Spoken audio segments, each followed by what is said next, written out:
few years ago, you could say no one and everyone owned the Central Arctic. But with oil and gas on the line, the countries surrounding it have laid claims. Russia is claiming right up to the North Pole itself. How to slow ahead if it's possible there? Captain Craig Feeney trains navigators in Glasgow now. Thank you. But, as he told me, 14 seasons in the Arctic means he saw thawing ice spark interest from powerful nations. So this is a chart of the Canadian Arctic. As tensions get worse, it's quite possible that Russia might just decide to say, well, we're going to start having vessels patrolling it here. And the Russians have quite a large fleet of purpose-built icebreakers. I believe 8 of the icebreakers are nuclear powered, but they have an whole fleet of other icebreakers and ice-strengthened vessels. And they have the infrastructure to actually patrol that area. If they wanted, they could say, well, no one can come through here. This is ours. We look at the top of Greenland. It's quite possible that there could be vast subsea resources. Those resources, exposed by a changing environment, are transforming the scene all around the Arctic Circle. No one owns the Central Arctic. So we could, and some more excitable commentators have talked about a gold rush, an oil rush in the Arctic. So we're expecting there to see great power rivalries played out, particularly with the resurgent Russia and a very interested China. But China's focus on Greenland hit a snag.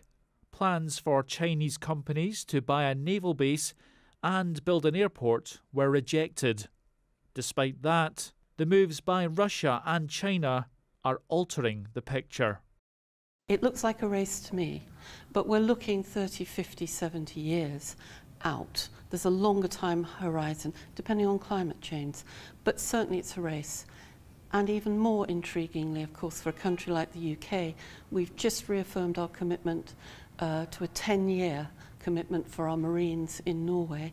We have our soldiers in Estonia. We're certainly, as a member of NATO, watching the Russians very carefully. Britain's Arctic interests have been reaffirmed by that commitment, their regular training in Norway developing into a pledge to send 800 commandos. Their job, perhaps, to give Russia pause over any territorial claims. But Russia's looking at other ways of exerting influence.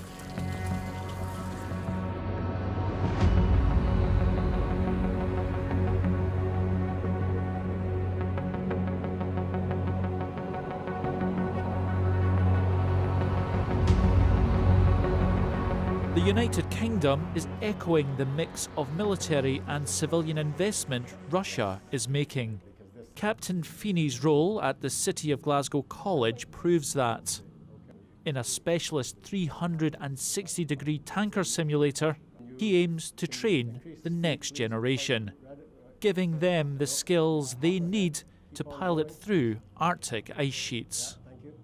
There will be an awful lot more activity taking place, shipping activity taking place in the Arctic, both militarily and civilian.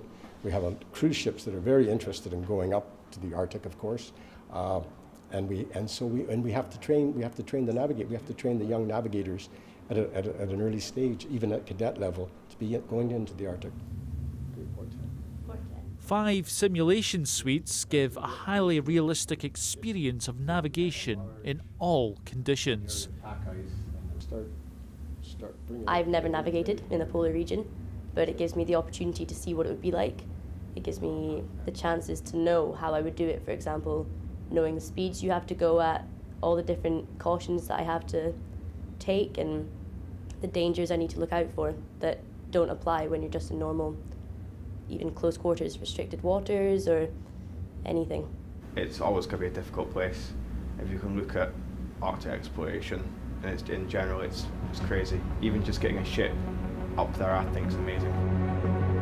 Climate change will open up the Arctic like never before in the coming decades.